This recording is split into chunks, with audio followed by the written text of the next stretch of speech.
Alors, je vais intervenir plus particulièrement en fait sur l'ensemble des emplois précaires, c'est-à-dire les AED, les AESH et les contractuels, donc les ACEN.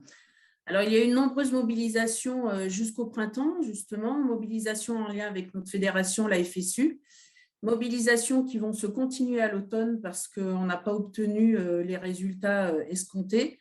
Donc, ces personnes ont un statut précaire et à ce jour, la prise en compte de leur expérience antérieure n'est toujours pas acquise pour la revalorisation de leur salaire. Donc, ça, c'est une revendication principale.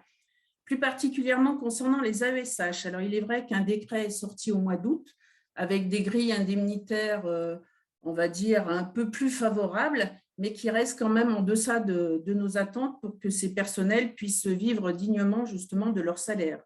À savoir que ces AESH ont, dans la majeure partie des cas, non pas de contrat à 100%, mais ont des contrats à 60 ou à 70%. Donc, ce qui signifie qu'actuellement, ils ne sont pas en capacité justement de pouvoir revendiquer un salaire digne de ce nom-là.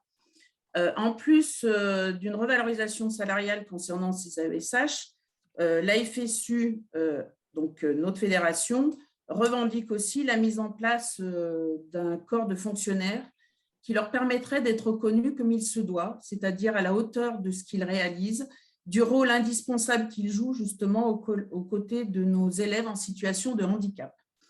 Pour ce qui est des AED, alors la mobilisation a permis d'obtenir justement des contrats de 3 ans, alors que jusque-là, c'était des contrats d'1 an, mais on a exactement les mêmes revendications aussi en termes de revalorisation salariale, mais surtout nos demandes portent également sur la mise en place de passerelles en direction de la fonction publique pour leur permettre justement une revalorisation, enfin, leur permettre, pardon, une réelle évolution au niveau de leur carrière.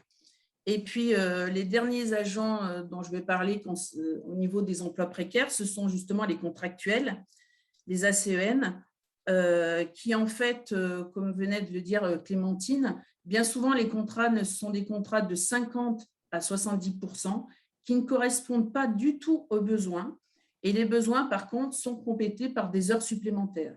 Et ça, c'est quelque chose que l'on n'accepte pas et on veut que ces agents obtiennent des contrats justement à la hauteur des besoins.